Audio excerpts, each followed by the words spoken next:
current state of play is we're waiting to see what Anthony Joshua is doing, whether he returns to the ring. Eddie said that this Matchroom Africa card won't feature Anthony Joshua, although you imagine that they would want him to be present in some form, and he won't actually be present if he does have a date locked in. But have you heard anything as to what that could be, first of all, that Matchroom Africa card, or any movement on Anthony Joshua at all? No, I didn't catch up with Frank on that last night. I was too busy on the event, um, but I do. They are definitely seriously talking about Fury Joshua behind the scenes, and I really think they should eschew any other opponents and just go straight into a fight with each other.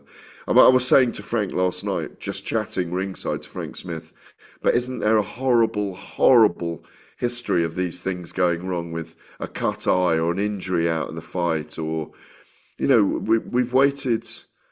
We're going to have waited arguably 17 months for Joshua to fight after the defeat to Dubois, and 14 or 15 months for Fury to fight minimum, because he hasn't announced anything yet. And if he fights in February or March, he'll have also been out for 15 months. Joshua's 17 months, 18 months. So it doesn't make sense to me to elongate the process of them fighting each other, because what are they gaining from fighting anyone else? They're not on a trail to win a world title again. They're on the journey to fight each other. So to me, it doesn't make any sense, I'm afraid.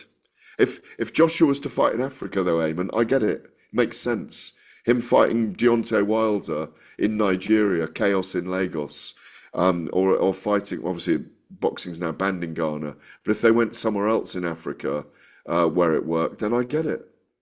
Quick news and notes. Derek Chisora teased his 50th fight against three opponents, Wilder, Miller, and White. Of the three, which is the most likely he'd win, and which one do you think is the most likely to it actually be? White, Miller, and Wilder.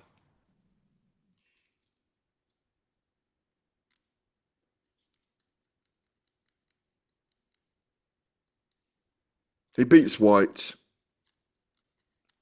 Wilder, I'd love to see Derek and Wilder. Um, I think he wins. I think he wins against Wilder as well. And I think him and Big Baby Miller would be an absolute slobber knocker. And I think he wins all three of them, Which if is I'm the honest. toughest? Probably Miller. Hmm. But I don't know who he's going to fight, but it's a weird one for him, because if Dave Allen had won last night, I'd have said Allen and Chisora would have been a great fight to have, that could have sold out the O2 Arena. But are you hearing that he might be on the Moses card? That's what I'm hearing. Yep. And Manchester on December the 13th.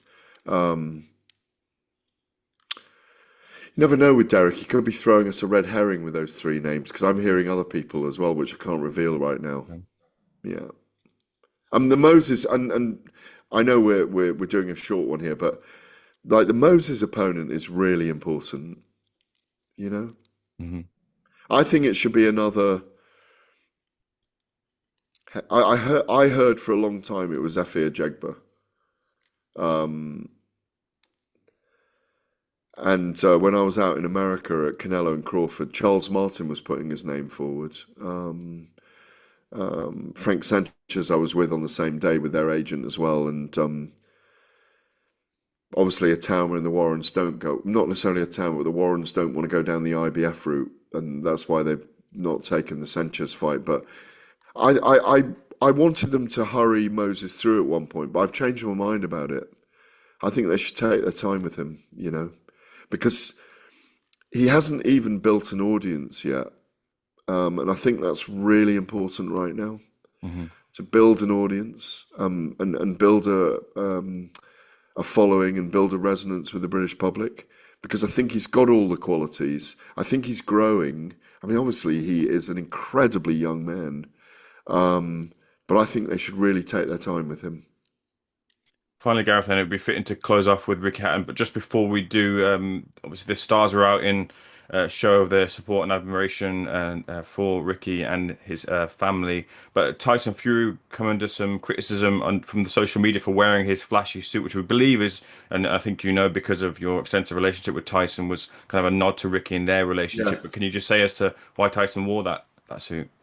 Well, Ricky had mocked him over him wearing it, and Ricky had a very famous competition, the shit shirt competition after his fights, that every wanted everyone to join in when they were all drinking Guinness and having a lot of fun, and he'd critiqued Tyson Fury's jacket, and so Tyson Fury wore the jacket in in as a eulogy, if you like, to Ricky Hatton, as a nod to Ricky Hatton. So I think you're damned if you do and you're damned if you don't. I mean, I think, it was explained afterwards, obviously it's Nav, who does his social media, obviously designs the Claudio Lulia company, who owns the company with his father. They designed the jacket. It was a nod to Ricky. It was a nod to Ricky's humour. It was a nod to them being pals. Um, and I think what happened on the day was that people said, "Oh, look at Fury being an ego wearing that jacket." And there's always well, people go to these occasions to pay their respects, and no one wants to be talking about the passing of Ricky Hatton. It's been a really painful 2 or 3 weeks, notably for his family, and notably at that fantastic cathedral ceremony from his children, who are the ones who are suffering the most. And I think that's the most important thing to remember right now, that you know you will have known Ricky. Everybody knew Ricky. Everyone had a form of relationship with him. 26 years I knew Ricky, and I enjoyed every moment of Ricky. But the people that are really suffering are his children. And I thought the most telling thing, and I think Carol, who his mother as well, peas in a pod, those two, Carol and Ricky, and Richard as she calls him. But I think hearing the words of Millie and Campbell, when you heard Millie say it's hard to understand it, but she unconditionally still loves her father, you just feel it cuts deep. That there is tragedy in life sometimes, and that no matter how much love people do have for someone, and he had a lot of love his way, some people just can't hack it anymore. And it's a very dark and bizarre scenario, and a very, very sad one, very sad one. And October the 16th is the inquest is going to be open, so we will find out exactly how he passed, I think, if they make it public. Well, we remember Ricky Hatton's legacy for this week and going forward as well too. Gareth, we'll leave it there. Brilliant words as well said at the end there, alongside the rest of the interview. Thanks for speaking to Seconds Out, and I'll see you, I'm sure, in the field soon. Good to see you. I'm glad you've had a good shave up today. You're looking very, very healthy. I don't know about that. Cheers, Gareth. Cheers. Bye, Ayman. Cheers, buddy.